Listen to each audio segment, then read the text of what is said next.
Hey everybody, Bill Wisch here. In 2019, I did a tour called Slydini Inspiration. And as a set of lecture notes, I had a DVD called Killer Set 1. And on that, it had some pretty strong effects that I did in the lecture, and there was a bonus section. And I thought I would do the same thing for this new lecture tour, the Killer Set 2, which would be for the Slydini Admiration Tour, which is 2023, this year. I'm going to show you a little experiment.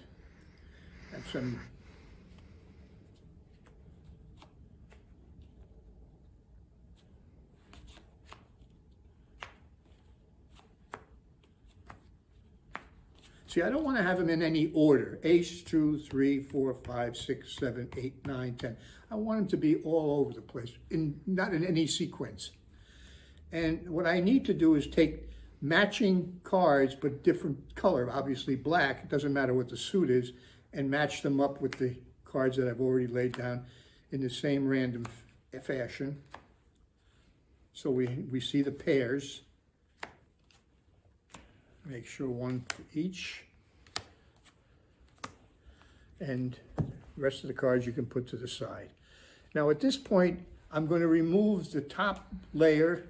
Doesn't matter if it was red or black, because you're going to give these to the spectator, and you're going to tell that person to shuffle them up, which they're going to do. They're going to mix them up any way they want. You're going to take your cards, mix those. Basically, you're mixing them up as well. They've already been in random order. And you're going to show that you really are mixing them. You're not doing any trick shuffles or anything like that. And you're going to lay them out in 2 rows of 5. And when the person's done shuffling their cards, however they want to shuffle them, you say, are you sure you've shuffled enough? Yes, we have. Okay, now turn the top card over and put it face up on any one of the cards that is, it doesn't matter which one. So they'll put it down on any one they want. Okay? Anyone. Now, after they're done laying down the cards in random fashion, you can give them the option to switch them. So they might want to switch these, or they might want to switch. It doesn't matter. Some people say, no, I'm good with the way they are. So you say, now they're all mixed up. Mine are mixed up. Yours are mixed up. We shuffle them. Okay. Now, we're going to pick them up at random, in a random fashion as well. Okay. And once I pick them up in random fashion, I'm going to put them to the side. Doesn't matter.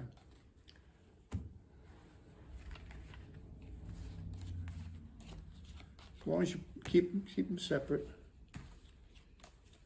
So you picked them, you laid them down randomly, you had them shuffled randomly, and you laid them down again, and the person put them down and switched them around. If they had made one switch, or if they didn't switch, it would have changed the whole order of everything. So you just put your hands over the cards and you just go into a little trance for about 3 weeks. And then after you're done, you lift your hands up, and you've got 1,000,000 to 1 chance that those cards were perfectly matched. And people are going to freak out and probably erect a statue to you in the middle of the town square. And you can't really top that. That's what Brother Hamman calls the 1,000,000 to 1 chance. The truth is that you can win money, and the dare is to me not to make sure that you don't win any money. If you lay down the loops in such a way that you can set it up where you make two openings. The one, in this case, it's toward you, and the second one is toward me. If I put it in this, if I lay it down in this respect, it'll catch on the finger. And if I lay it down the other way,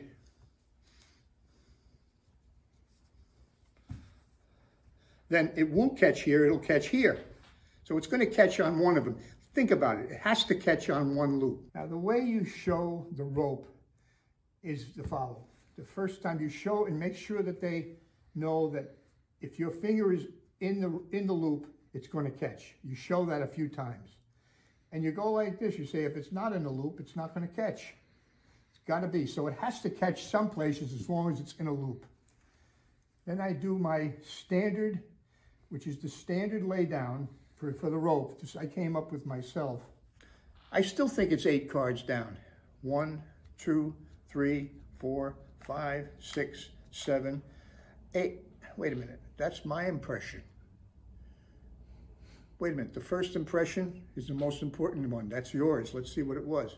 Oh, 5 of spades, that's what it was. It was a black 5. And I didn't make it this loose. I really pulled it tight.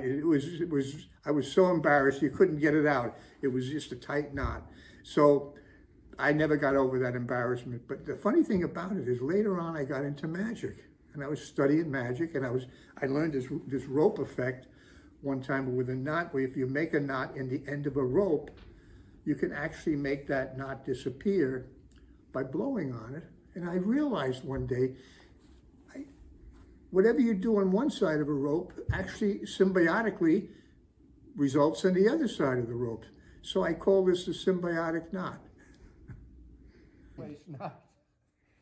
Okay. Now, the way I do this, so I get the right ends, is when I'm pulling on it. Now, this is the Herb Zarrow ghost knot. He called it the ghost knot. It works perfectly. I have another one I can show you, add in case you don't want to do this one. But this is a beautiful knot. What he used to do, in lieu of the Zarrow knot, if you don't want to use the Zarrow knot, you can do this knot. I came up with this, my first set of lecture notes way back in 1976.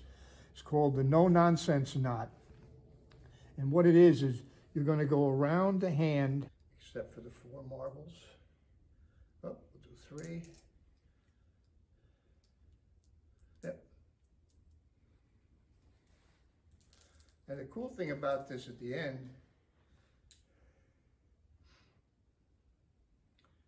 is you can do this for a mind reading effect. And you can get yourself a little crystal. I call it Transit Spheres Plus, and I started working with this back in 1976 when I was doing my first book tour. This is how the effect ended at the end with Stanley Collins when he did it, and he just put them all in his pocket. What I do is, this is where I added the ending, and bright, because every day is a sunny day, above the clouds, above the rain, and even at night, it's a sunny day someplace. Geographically, it's always a sunny day someplace. It's actually always a sunny day no matter where you are. And that's what makes every day a beautiful day. I'm going to show you a couple of handlings that you can use in different effects if you'd like. The frustration count was invented by Brother Hamman for an effect years ago. And this is called the flip flush. I added, it basically, this effect is one of my favorite. I did it to Magic Castle in the library once before I did a lecture out there. We had nothing to do for about a half an hour. So I did this and they freaked the heck out. It was unbelievable.